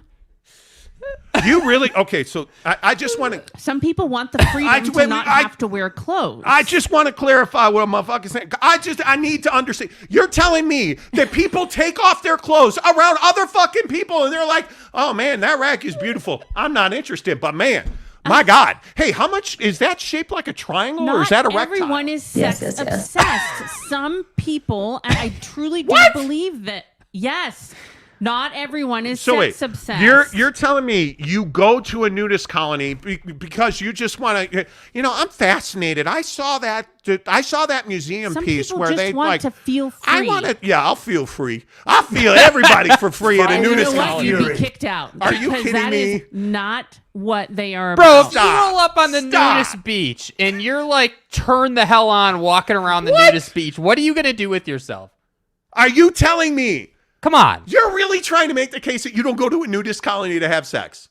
It's sort of a natural I'm not reflex. saying that no one has sex, but that is not the basis of a nudist colony. What is it? If you think that is, you might need to think again about consent. Problem is when I'm not saying you're raping people. I'm saying just you're because there. your dick out don't mean you get to have it. No, but just because your vajayjay's out mean you're nude together. Like, why are you nude together? You're nude together to put your seed in her garden. I think that's what we do when we're nude together. That's because we repress and we hide our physical bodies. Look, Adam and Eve, chill out, bro. You're trying to have like a Dr. Phil conversation. I'm just trying to have carnal knowledge of other nude people at a nudist colony. Facts. You do not go to a nudist colony not to have sex. I have never been. I probably don't know. But I think you should look into pull the comments up. What are the people saying? What are the people saying? No. Teddy Wayman. LOL. If I'm going to a nudist colony, I'm definitely going to Pound Box. Yes. Thank you. Exactly right. You have the freedom to take your clothes off all you want at home. Right, but what's the point of getting nude at home? I get nude at home all the time. The point is to be on the beach, sand in your feet. To get your freak on. Around other people. Sand in your taco, man. Like, in your taco. Like, come on. And it's not always a beach. Sometimes there are nudist resorts where people but the can podcast just be said a beach, didn't he? The podcast said, Channing Crowder on the Pivot podcast. And again, go to my Twitter feed, The Monty Show. It's hilarious. It is really funny. Yeah. It's NSFW, so. But he basically was saying, hey, we went to a nudist, I think he said colony, whatever he said. Okay. They went and got naked around other people. And he's like, yeah, we went home and had sex. We didn't have sex with people there. So is the expectation at these nudist colonies to just be so chill, like you're at the office at the water cooler, you just don't have clothes on? Is that what the expectation is? It's I think that for people, it's like a freedom of not having to wear clothes. Oh, that's different, man. That is comfortable just in their own skin. I guess. Like, man. It is different. Okay. I don't think I could do it. Honestly, I don't think I could do it. Top Junkie wants to know, how many people at the mall would you like to see naked? Maybe 0.5%, maybe. Same at a newest colony. That's my point. You can't tell me that there's a bunch of good-looking hard bodies at Babe, hard's probably the wrong word. Babe, you can't tell me yes. Look at us. We still get naked and fuck. Right, but I'm Whoa. Wow. Your standard was you're only looking for someone who's, but that's my point. There are no 10s at nudist colonies, or very few. There are very few 10s in life. I don't but that's my no, Elon is not a 10. But I don't know. I guess that's my point. All I'm saying is, if you're going to a nudist colony, you can't tell me you're not a freak. And if you're a freak, you're going to get your freak on. A freak in that part of your life. I'm not ready to characterize someone as like, bad person or wild because they do that. John Jackson wants to know if you just said that. Yes, she did. Yes, she did. Brett Robbins says, so what do you do at these colonies? Like just circle around your house all day? That's what I'm saying. Do you just man, What do you do? Hey, look, it's Phil and his lizard. Hey, Phil. And his lizard. Hey, man, you want some bro, you want some iced tea? Fresh brewed? Oh, look, it's Carol. Kick it, we'll flow. Carol, bring the melons over. Let's go. Wait, was that literally or? No, Carol, it's no offense. I didn't mean to Apologize to that man. You know, I just misspoke. You need time to process this. What do you mean, process? Dude, the more time, if I'm in a nudist colony and I'm processing. Okay. Okay, let's read. Anyways. Some people are just built for clothing. You shameful hussy. You shameful hussy. John Jackson says, starting the slow clap right now for Mrs. Monty. Yes, yes. Yes. Oh, my God. Top Junkie says, I had to do work in a nudist colony when I lived in Florida. Do work. Yeah. No. So what tool were you using? Hey, you want to see my hammer? Some 60-year-old dude was using a chainsaw to cut a tree with only work boots on. I've been in therapy. This is not safe. I'm just saying, not safe, bro. Oh my! Hey man, was he wearing the safety glasses at least? Hey, I'm just saying, like maybe put a cup on. Like, look, it's Ken. Ken's cutting down a tree. Hey Ken, that's an awfully nice hot saw you got there. Hey guys, like a knife through butter, or well, a knife through Geraldine. Anyway, hey, you can't even control yourself now. Oh my God! What is happening? I don't know what is happening. Giggity says, "Do nudists ever ask other guys how it's hanging, or do they just take a quick?" I think they can see how it's hanging. So, dude, we are children. Okay, before we get out of here, I'm the only adult here. Bro. You really are. You really are the only. She is the only adult in the room. She is the only adult in the room. All right, a couple more. Do you think nudist colonies, Brett Robbins, do you think nudist colony people peek out the window all day for an opportunity to walk outside? Hey, man, do you think Jerry's back in his house? That guy's such a perv. Like, there's got to be uncomfortable bros at the nudist colony. There has to be, dude. Like, there has to be a guy. There has to be a guy who's like, hey, Scott, how are you? And Scott's like, eyes up here, please. Like, that's got to be. And you cannot tell me there are not creepy dudes who are like reaching and feeling and humping people with their eyes. I'm sure that there are, but I think there's also those places have to be built on trust. And I think there's probably a lot of rules or a lot of, unsaid rules that like you can't do certain things. They have to be built on trust. This is people at their vulnerable state. My God. I just can't. I can't. I think so. So you don't have to. Oh my God. What do you think? Okay.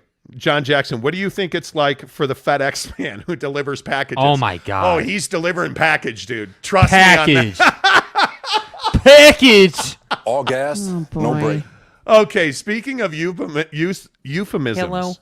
Speaking of euphemisms. A motherfucking down. Hell What? It's speaking of nudist colonies, it's National Chicken Finger Day. Right. Okay, that was not a euphemism. Nice chicken You made wing. it it's not a use. It's a chicken finger. Do you like ranch? Yeah. Do you? Oh, for God's sake.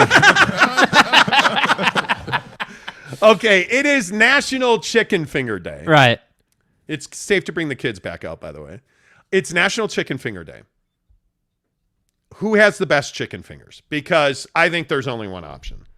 Honestly, it's got to be Wingstop. Yeah.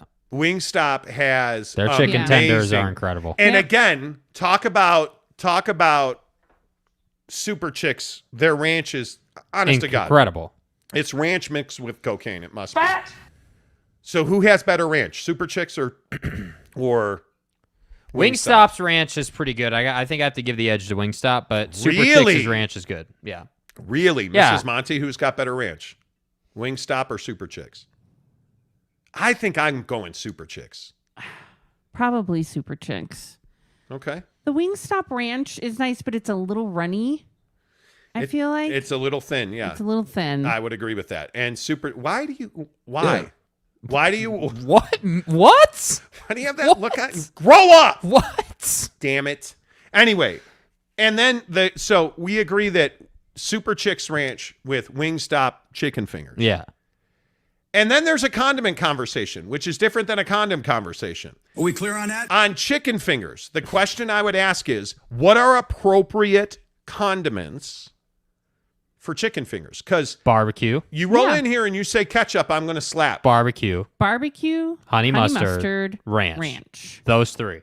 That's it. That's it. Well, no, like a good Polynesian kind of a sauce, like teriyaki, sweet and sour, like or sweet and sour, you know, like Chick-fil-A sauce. Yeah. The but Polynesian they have it Hawaiian like, you know, even McDonald's has like you know. I'm saying the staples though. The staples are barbecue, honey mustard, and ranch. Those three are like, you know, the go-tos. Okay. What's I the agree with confusion that. here? You cannot put ketchup on chicken fingers. I'm just If you ketchup. are if you're over the age of 10, you cannot. Under Oh. 10, you can put ketchup on your chicken finger. I like that a lot. 10-year-olds, you're free to use ketchup. 11-year-olds, grow up. I mean, we need some serious maturity out of the 11-year-olds today. Ketchup does not belong on many things. Hamburgers, yes. Hot dogs, no. What? Oh. I'm kidding. That's a joke. Ketchup on hot dogs is absolutely a thing. Yeah. Ketchup belongs on hot dogs and hamburgers. It does not belong on chicken fingers. Ketchup belongs on a steak. If you're paying that much for a steak and you want to put ketchup on your steak, knock yourself out, kid. I'm not putting ketchup on a steak. A1 sauce? No. A1 sauce. Not disgusting. A1's good. No, it's not. It is the It's devil's terrible, semen. bro. A1 sauce is It's the devil's semen. It is. Did they get it from the devil's nudist colony? Perhaps. There's no devil. Perhaps. I'm sorry, what? It. There. Anyway. You're fine. Anyway. You're fine. I think. Put your ketchup on your hot dog at the nudist colony. You're Wow. fine. I am not a Red Wing guy. The point is, I am. You said it, not me, dude. I seriously was talking about ketchup. So was I. What do you mean? Anyways. Anyway, the point is, chicken wings are easily one of my favorite things to eat. Chicken fingers are a close second. Yeah. I think Fingers, hands I down. love. But here's the other question. Again, what goes good with chicken wings Fries. and chicken fingers? I don't think necessarily celery and carrot sticks are the best accoutrement. Yeah. I got to tell you, man, a good French fry, and I need to I need to back away from something I said. I criticize Super Chicks French fries. We had Super Chicks last week, and the fries were amazing. If you get the fries plain and you get their crack cocaine ranch dressing at Super Chicks, I'm telling you it's really good. Yes. Super Chicks chicken fingers are not bad. Mrs. Monty, you've had them. I have had them. They're not bad. Yeah. You know what's great about the chicken finger? It's a versatile food. The chicken finger can be eaten just plain as a finger food. It can go in a wrap. It can go on a sandwich. It can go on a salad. I'm just saying, like, chicken fingers are versatile. You don't put chicken fingers on a salad. You're casual. No, you don't. Yes, you do. You put ground turkey, as I did yesterday, as a connoisseur of salad and healthy eating. You can put chicken fingers on a salad. It's okay. You can do it at a nudist colony too. Yeah. Okay. What is His standards don't matter. Why are you obsessed with nudist colonies all of a sudden? Can you please get maturity in your life? God, my God. Brett Robbins says, when I do chicken fingers, I do mashed potatoes or coleslaw.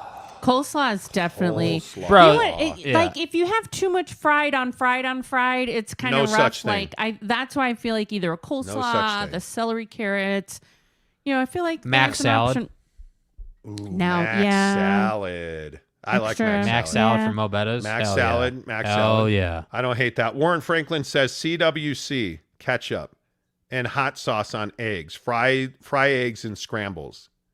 I don't know what CWC is. He says ketchup, hot sauce on eggs. That's a Mrs. Monty thing. Yeah. Yeah. Without doubt. I already read that one. Let's see. Kenai Johnson, ketchup on chicken fingers. Hell no. No. Greg Hawkins, try chicken fingers with gravy. Ooh. Yeah, that's bomb. It's I'm sure popular that's in the bomb. Philippines and it's delicious. Don't we refer to that as poutine? And Mrs. Monty, are you still traumatized from the hat? Yeah. Yeah, there was I some. don't know, the thought of gravy. I mean, I'm sure it's probably good. I think it's I feel like then you have to put the chicken fingers on top of a waffle and pour gravy on it. Dude. That would be amazing. Travis Bird says chicken fingers are great with fry sauce. Ooh. I'm not I a big think fry everything's sauce guy, man. everything's good with fry sauce though. There's good opportunities for a good fry sauce. What about syrup on chicken fingers? No. Damn. What? Chicken and waffles is bad? I don't put syrup on it. You don't put syrup on chicken and waffles? Fried chicken with maple syrup and a waffle is bomb. Like, are you serious? You don't like that? I don't know. The thought of it's just. But Mrs. Monty's it doesn't also combine the tastes for me. But you're also someone who doesn't like when you have breakfast, you don't like syrup on your eggs. Yeah. You, You gotta separate that stuff. Nope. No syrup on my eggs. I don't know who you are anymore. You know who I am. You've lived with me for a long time. Well. Naked. But anyways. Naked and we fuck. Like, what is wrong? Every day. Is it something you're doing intentional now where you roll into the show and you're just like, all right, time to talk about dicks? All right, where's the tip? Yeah. Hey guys, can we mix in can we mix in some dicks? Only invite me in when you're talking about Elon Musk, being with someone else's wife. Well, Elon, is what it is. Hey, don't forget we're giving away a trip or two to see BYU and Notre Dame in Las Vegas. Thanks to our friend Devry Davis at Academy Mortgage. Call him today, 801-543-9666, 801-543-9666. If you're sitting here watching the show thinking you can't afford a mortgage, call Devry Davis today. 801-543-9666. NMLS number 278545. Academy Mortgage and Devry Davis are equal housing lenders. Until tomorrow, say goodbye, Jake. Goodbye, Jake.